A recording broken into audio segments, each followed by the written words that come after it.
Thank you, chairpersons of the NCOP Appropriation and SCOF.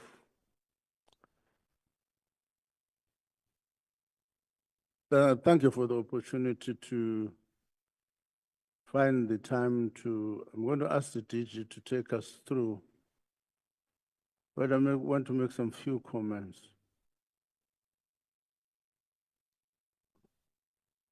The first one,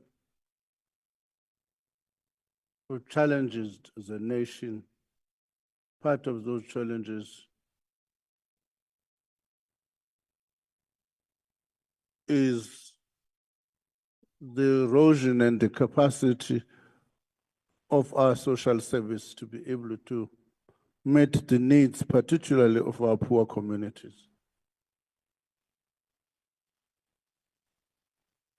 We make the point, for instance, in the respect to health, that just between March and December last year, we lost roughly about 9,000 professionals. And those professional positions could not be filled. We're going to another year where we should be employing more professionals. What this budget is attempting is to grapple with that question. To grapple with that question. You will be aware that we've had doctors, unemployed doctors, marching to everybody's office. The last march was to my office.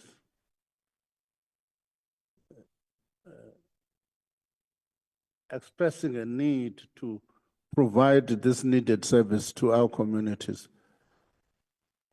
It's not about employment, it's about to provide a service which is needed to our communities.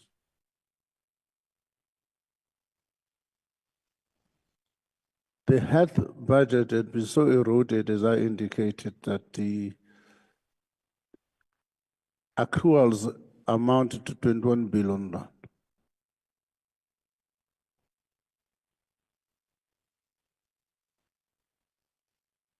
Now, if all of us here as honorable members, we care about these poor communities whose services have been eroded, it's going to be important that irrespective of where we stand on a number of things, we keep our eyes on the ball.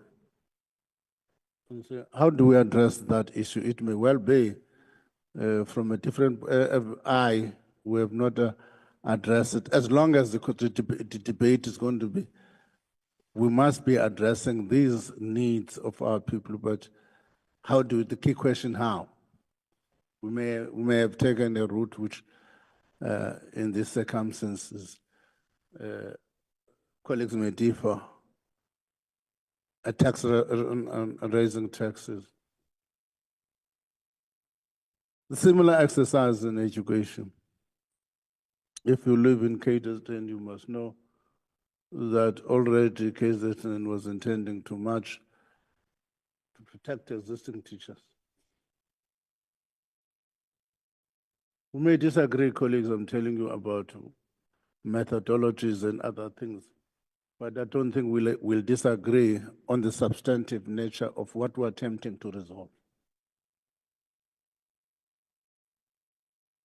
On what we're attempting to resolve.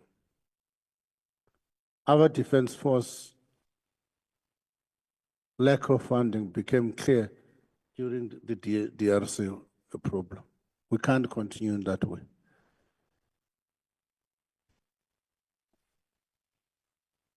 I'm citing but a few examples of what we're trying to grapple with, colleagues.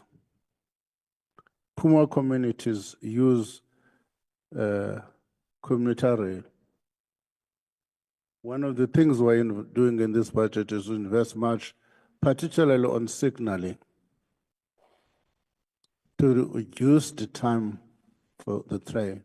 For poor communities, we make this thing in the statement that if you are in Naledi now, you will have a train in every 10 minutes. If you are in Khayelitsha, you will have a train in every 10 minutes. That's our ambition. And I made the point that the World Bank study shows that one of the difference between your rand for rand, a South African worker and a South Korean worker, the difference in terms of disposable income is because the South African worker pays a lot on transport. So I thought I should make those remarks as far as the DG is going to present to understand where we are heading to. We may be taking a wrong direction but we might understand where we're heading to.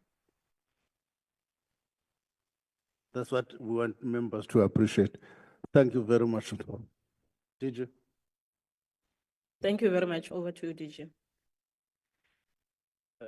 Thank you, Honourable Chairs. Good morning to you and the Honourable Members and all the colleagues here today. My name is Duncan Peters. I'm the DG of the Treasury. The presentation, as the Minister has indicated, sets out a budget that we believe is a budget that sets the scene for us to be able to invest in the right kind of things for faster growth. So we always start this presentation with the economic outlook. We'll talk about how the various strategic investments in infrastructure can support job creation and growth. We will also then indicate what all of this means for the fiscal framework, and then, of course, articulate the decisions that are being taken on the tax and the spending side and what that then means for the fiscal framework. The next slide shows the global growth outlook. We always start putting together a fiscal framework with our macroeconomic forecast, and the starting point of that forecast is what's going to happen to global growth. So in the near term, we expect global growth to remain stable at 3.3%, which is below the historical average. And there are quite significant regional differences. In the US, for example, they are experiencing upward revisions to growth, while in the euro area, they are challenging with growth because of their own geopolitical tensions as well as the broader global uncertainty. Inflation has continued to ease, but in many parts of the developed world in particular, structural constraints such as low productivity and aging populations limit their long-term growth potential. On the next slide, we go into the South African forecast for growth. We project growth of 1.9% in 2025 from a revised estimate of 0.6% in 2024. This growth does reflect weaker than expected GDP outcomes in both the third and the fourth quarters. We expect growth to average 1.8% from 2025 to 2027. Household consumption has been revised lower, while gross fixed capital formation or investment and government consumption is revised higher. We will, of course, also incorporate in future growth forecasts the outcome of the fourth quarter GDP numbers, which were released a week before we tabled the budget. The next slide then just outlines the risks. On the domestic side, logistics challenges remain a constraint. There are some unfunded spending pressures that we are concerned about. In particular, the Minister would have spoken in previous engagements around things like PEPFAR, which have not entered the fiscal framework yet, as it were. Faster than expected easing in interest rates and inflation is an upside risk, potentially, because that would boost consumer spending.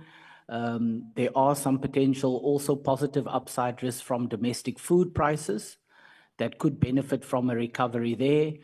And on the revenue side, greater than anticipated withdrawals from two-pot retirement would lead to higher than anticipated levels of both consumption and revenue. On the global side, there are heightened concerns over escalating protectionist risks and geopolitical tensions and what that means for global growth, as well as commodity prices. A strong US dollar may cause capital outflows, although, interestingly, the rand remains one of the best performing emerging market currencies against the dollar, which of course for us helps because it limits imported inflation and therefore keeps prices in South Africa lower. There are some limited upside risks globally also from the implementation of structural reforms in other parts of the world. The next slide then outlines our medium-term economic strategy, which is anchored by 4 pillars or 4 priorities. First, maintaining macroeconomic stability and reducing volatility to reduce the cost of living and encourage investment. How? Because if you have macroeconomic stability in place, you will benefit from lower interest rates and therefore lower cost of capital and lower cost of borrowing, which supports investment. Implementing structural reforms is the second pillar and remains important in order to promote a competitive economy while addressing the various constraints to job creation. Building state capability is a very important priority, in particular for Operation Vulindlela Phase 2, which will focus, amongst other things, on digital transformation. And then finally, and the slides will talk to this in greater detail, infrastructure investment, and we'll return to that later. The next slide then just summarizes the one key pillar of the growth agenda, which is structural reforms. In phase 2 of Operation Vulindlela, we will be following through on some of the existing reforms in electricity and logistics in particular, but there are also some new priorities for phase 2. On the local government side, institutional governance and financial reforms to address the root causes of deteriorating performance and service delivery at a municipal level. On the spatial inequality side, creating dynamic cities through things like resolving the title deeds challenges, resolving some of the land use and permitting related issues, as well as significant investments in commuter rail, which the minister spoke to earlier. And then on the digital transformation side, there are significant investments in digital public infrastructure that's being planned. On the next slide, we then talk to our fiscal strategy and the key components of that strategy. First, strengthening fiscal sustainability and accountability. The government is committed to ensuring that we have a growing primary budget surplus, which is the budget balance that excludes debt service costs or interest payments, of 0.5% this year, rising to 0.9% in 25-26. And we published a document on fiscal anchors to start a conversation, a broader conversation about how to ensure that we can improve the long-run sustainability of our fiscus. Secondly, on the tax policy side, we are proposing 28 billion rand in additional tax revenue measures in 25-26 and an additional 14 billion in 26-27, and we'll go through those tax measures in detail later. We are also expecting 4 billion rand in revenue from the sale of strategic oil reserves, which will flow into the National Revenue Fund in 25-26. On the infrastructure side, we'll go through that in more detail later, but we are adding or proposing to add 46.7 billion to infrastructure plans. This is a key part of the growth agenda. And then finally, a sustainable public service wage agreement, which will add certainty for the next 3 years due to the 3-year nature of that agreement. Public servants will receive 5.5% wage increase in 25-26, which will exceed inflation, and then CPI-linked increases in the 2 outer years. This wage agreement will cost the government an additional 7.3 billion in 25-26, and then 8.2 billion by 27-28. The next slide then talks to the plans on infrastructure, which is a very important pillar in our view of unlocking growth and job creation because of how labor intensive, in particular, the construction sector is, and the very high employment multipliers there. Over the next 3 years, just over 1 trillion is being allocated to public infrastructure, with very large allocations to roads, 402 billion, energy, 220 billion, and water and sanitation, 156 billion over the medium term. And the budget then proposes additional funding of 46.7 billion for infrastructure projects over the medium term. There are also some institutional reforms that are being finalized. We are establishing a single structure in the National Treasury in 25-26 to coordinate state participation in project preparation, planning, PPPs, funding, and credit guarantees. We are bringing together various bits of project preparation capacity support in GTAC, the PPP unit, and the DBSA, so that we can strengthen the quality and the depth of the infrastructure pipeline. When we talk to the funders in the infrastructure space, there's a lot of appetite, in particular, from the banks and other financial institutions to invest in infrastructure, but the problem is the project pipeline. On the PPP side, public-private partnerships, the PPP regulations have now been finalized and published and streamlined, and they have reduced approval requirements for projects below 2 billion. We have also established a framework, or we have allowed in these regulations for a framework to be established to process unsolicited PPP proposals or bids from the private sector. A lot of entities have called for that because they don't currently have a way of processing unsolicited bids. And the BFI, the Budget Facility for Infrastructure, has approved a further 9 projects worth 55 billion over the next few years, 15.3 billion of which will be funded by the BFI. We are also this year replacing the 1 BFI window with 4 windows.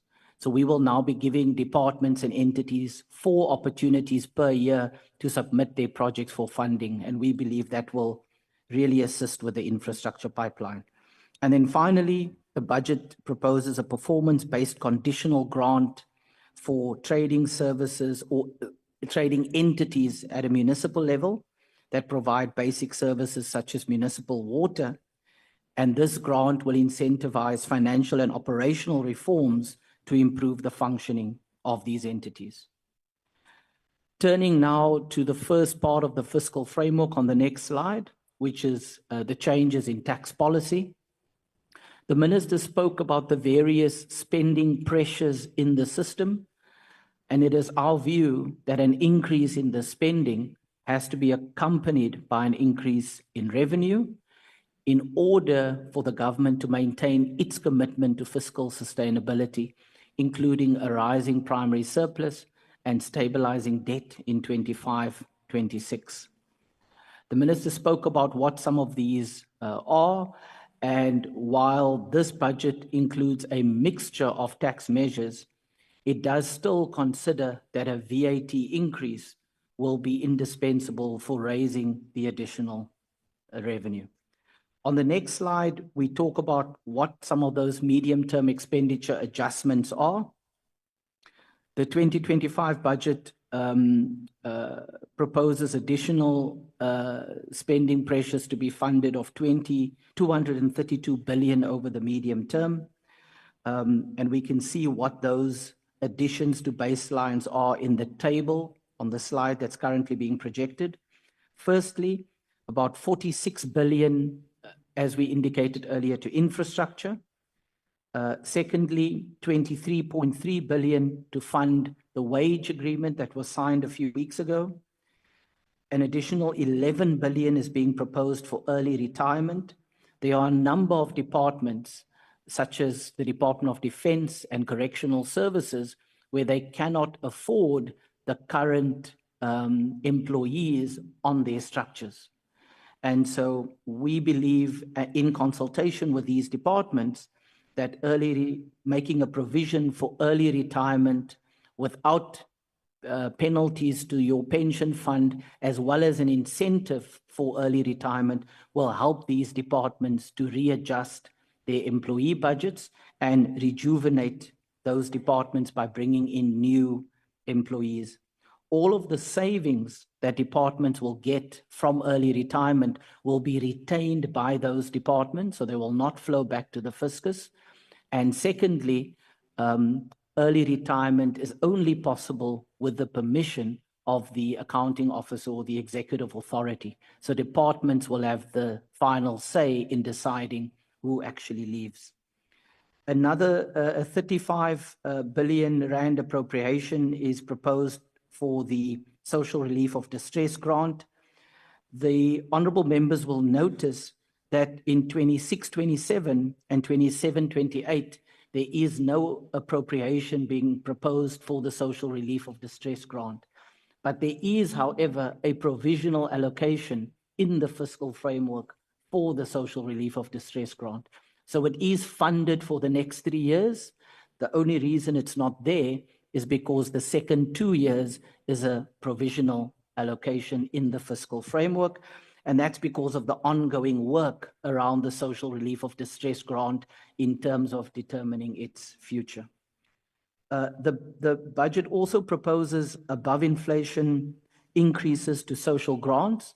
So all social grants will be increased by inflation, but there are some above inflation increases that are being proposed, which will cost 8.2 billion.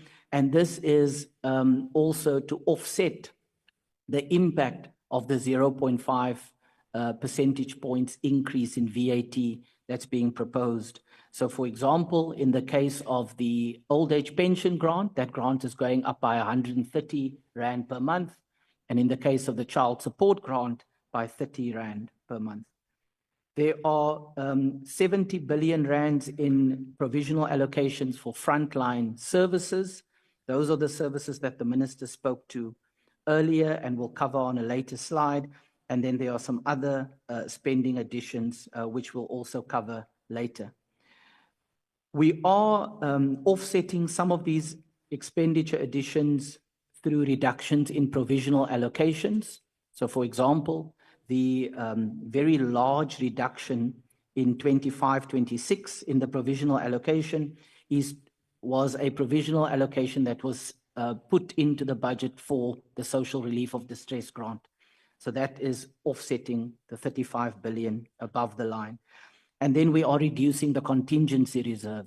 So unfortunately, we have much lower buffers in this fiscal framework than we would typically have. We are reducing the contingency reserve by 2.6 billion in 25-26 and almost 10 billion in the outer year. So later on in this presentation, we will take the honourable members through some of the detail of some of these expenditure adjustments. Turning now back to the details on the tax side. On the next slide, we spend a few slides explaining the proposal to Parliament on the VAT rate.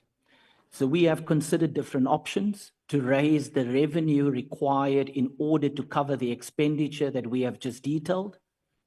We were concerned that increasing personal income tax or corporate income tax would be more negative for employment, savings, investment, and growth than a value-added tax increase.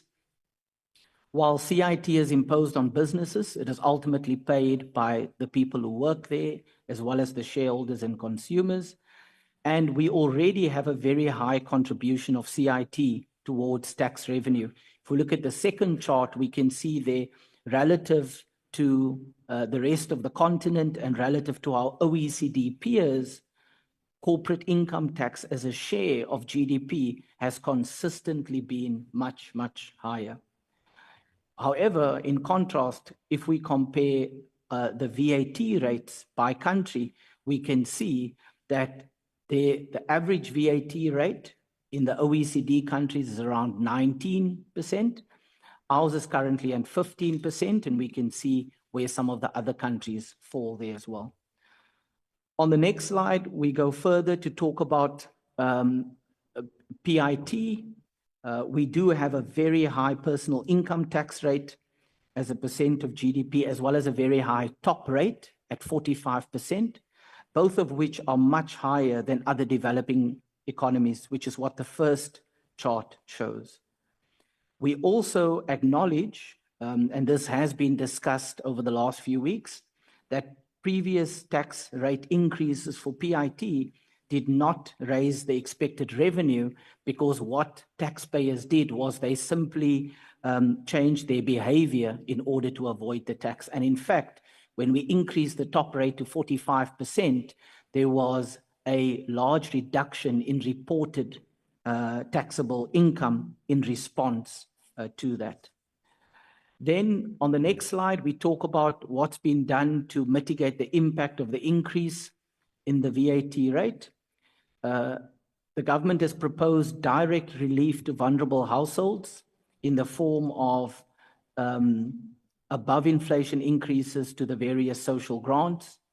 We are also proposing to expand the basket of zero-rated items to include canned vegetables, edible offal, and dairy liquid blends. And however, we do acknowledge that in previous cases, because zero rating is such a blunt tool, the benefits from previous items that were zero rated did not fully pass through to lower income households. But it is clear that the prices did decrease and that there was some benefit, although not fully passed through. And of course, also, there is no proposed increase to the general fuel levy or the road accident fund levy in order to limit the broader impact on cost of living. In the next slide, we just spend a few bullets on the criteria used for VAT zero-rated items additions. The principle that we apply is that we evaluate the requests for zero-rated items against the revenue foregone to the fiscus, while keeping an eye on the potential impact on lower income households.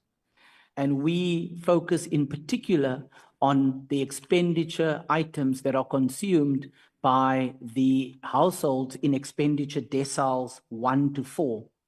And we target products that are disproportionately consumed by those households, so that we are able to ensure that the maximum benefit of zero rating flows through. And the way we do this is by calculating this equity gain ratio that the slide talks about. So we've proposed some additional items as highlighted in the previous slide, and we believe that these items are well targeted and they will limit the revenue foregone to the fiscus. In total, the additional zero-rated items will cost the fiscus about 2 billion rand per year. The next slide then goes back to articulate some of the details of the spending additions, just to remind ourselves what exactly these tax increases are going to pay for, VAT being one of them. First, as indicated on the infrastructure side, funding of the budget facility for infrastructure Window 8 projects. We are also proposing additional funding for disaster management. There are quite a lot of disaster-related infrastructure backlogs in several provinces that have not been addressed over the last few years, and we are proposing that those disaster-related infrastructure backlogs are addressed, and that as an allocation of 4 billion.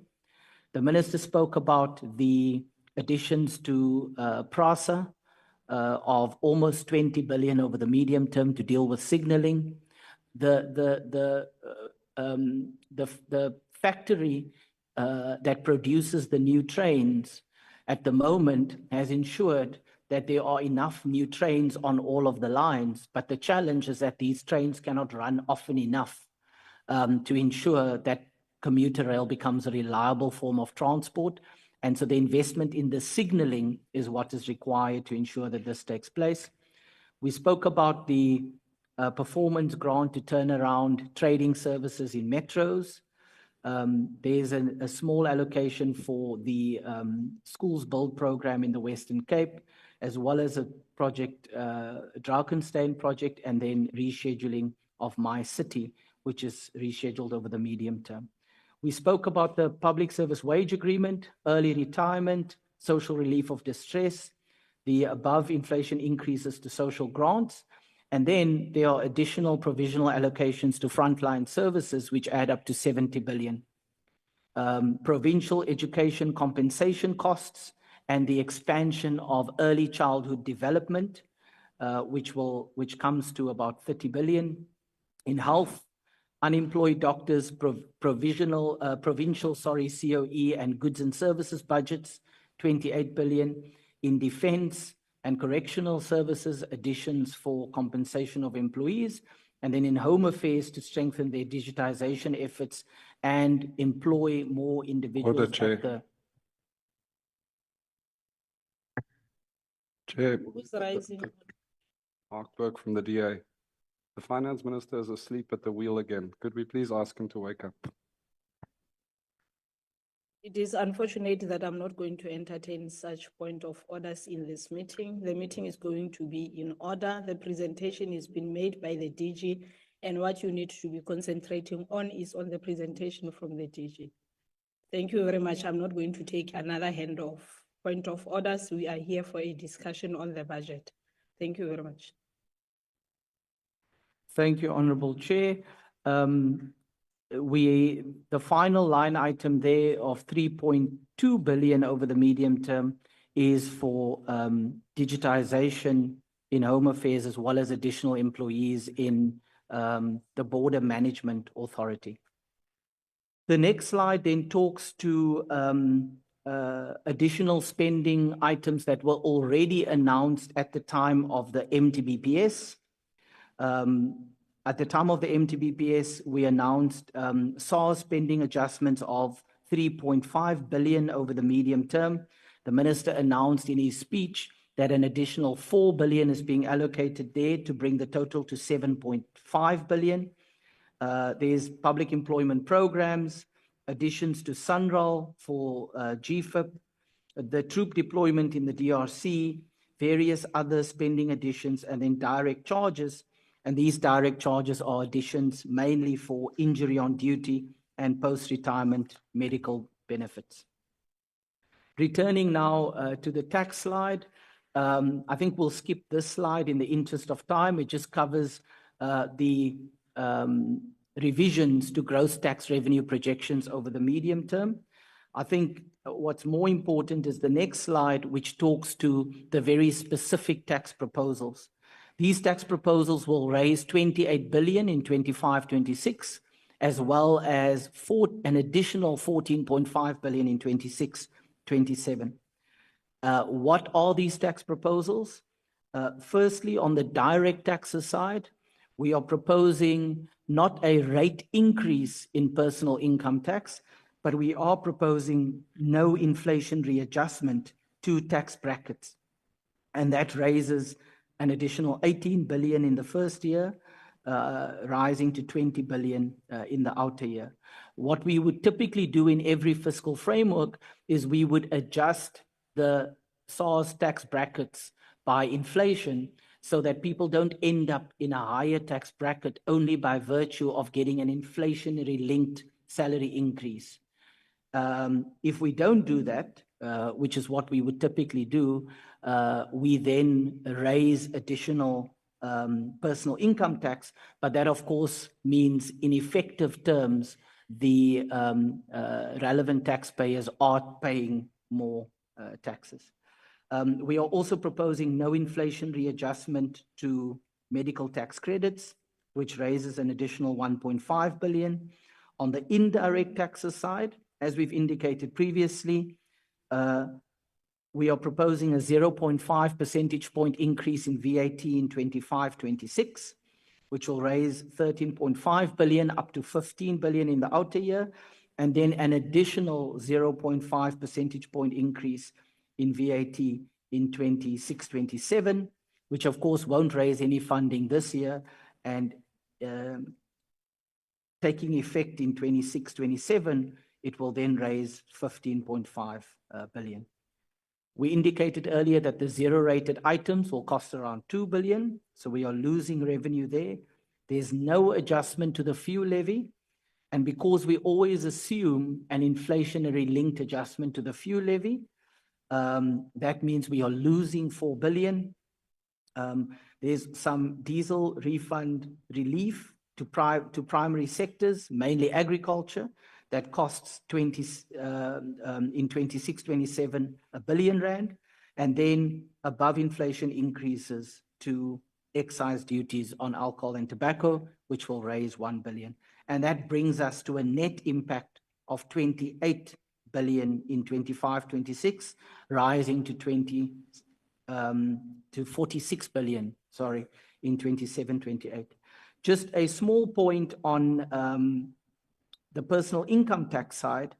There has been some confusion, including when we've engaged with journalists and economists on the PIT bracket creep relief.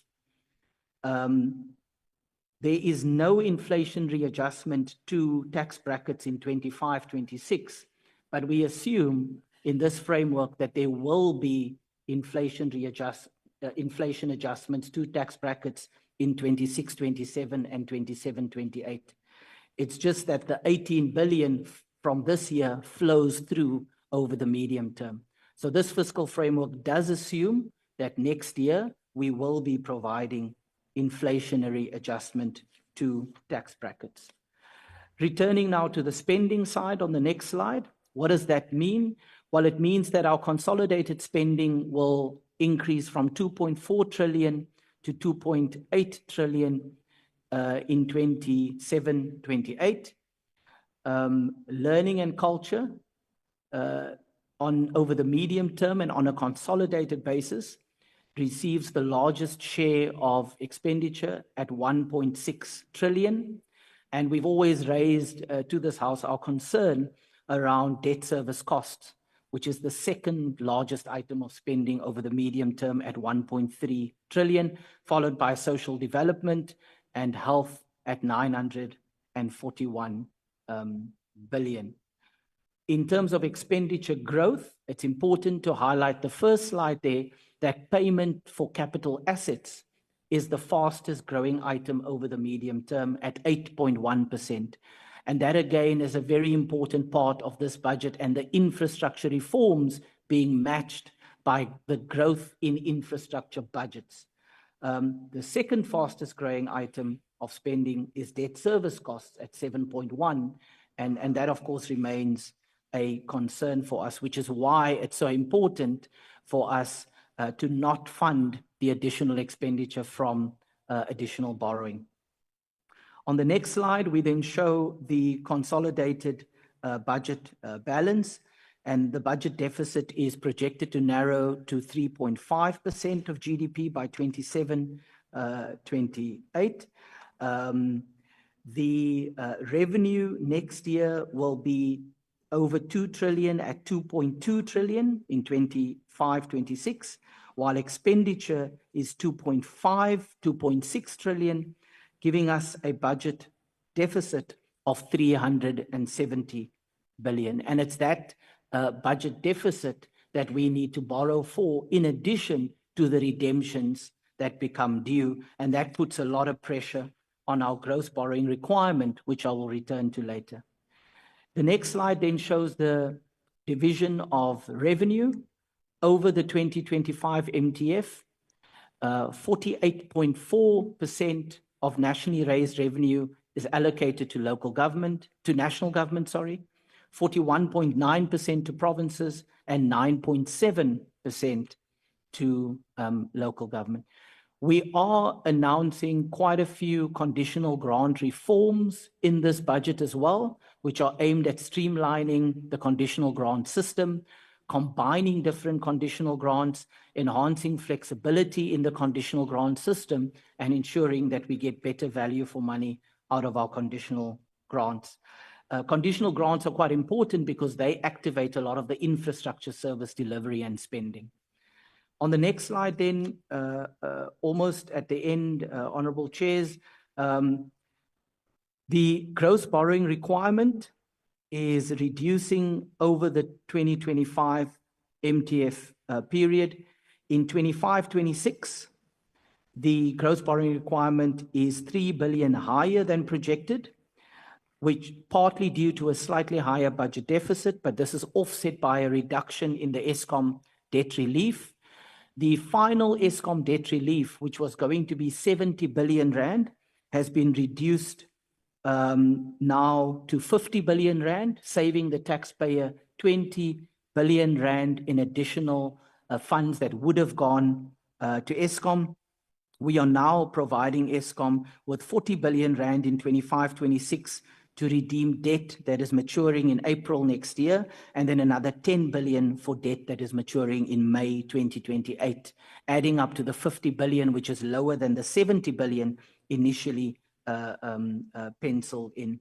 But it is clear that over the medium term, we are reducing the gross borrowing requirement, certainly for the next 2 years, in particular in terms of our domestic long-term loans, which will come down from 345 billion to 323 billion in 26-27. Next slide shows what does all of this mean for gross loan debt.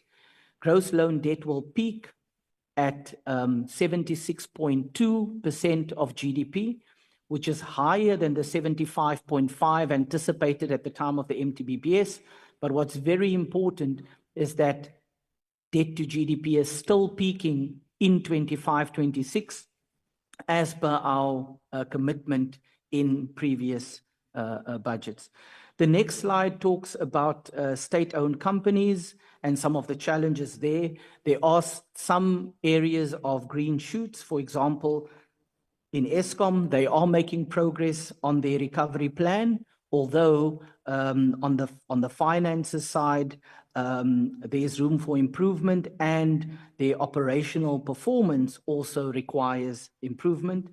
Transnet is still struggling with very high debt levels, and in this budget, 2 additional allocations are being made to Transnet for their Ukuvusilela Auto Corridor, as well as their project at the Cape Town Inland Terminal. And we are working with Transnet on other projects that they may want to submit through the BFI process. But in general, we do have some concerns around the potential impact of state-owned companies and their weakness on the fiscal framework, not only in terms of financial support, but also how their operational activities impact, for example, our ability to generate tax revenue. The next slide then just provides a summary of the fiscal strategy, which I won't go through. If the colleague can then just move to the final slide, which I believe should be here, the one after this, which just talks about the process. We have the committees represented here today, of course, know the process much better than we do, but we thought it's also important, including for the public, to remind ourselves that the process will now begin where the Minister of Finance will work with Parliament to process the budget that has been presented today. This process is governed by the Money Bills and Related Matters Act. And of course, the starting point is that the committees will process the fiscal framework to the National Assembly and NCOP within 16 days or as soon as reasonably possible thereafter. And then, depending on whether the committees accept or amend the fiscal framework, there will then be an engagement process with the Minister of Finance and the National Treasury that is set out there. The annexures to the detailed presentation provided sets out the details of that process and covers both the provisions in terms of the PFMA as well as the Money, Bills and Related Matters Act.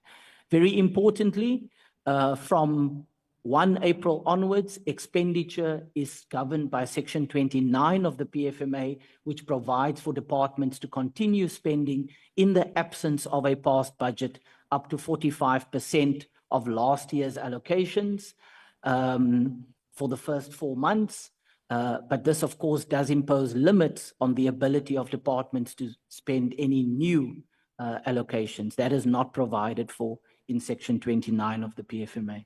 I will leave it there, Honourable Chairs and Honourable Members. Minister, back to you. Thank you.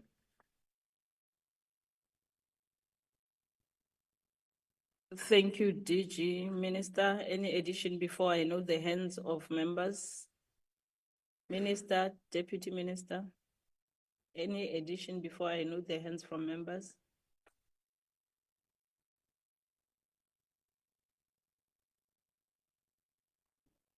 Give an honorable member. I was worried that honorable from the didn't clap hands when we showed that we're giving Hassas more money. Thank you, members. I am going to take a round of hands from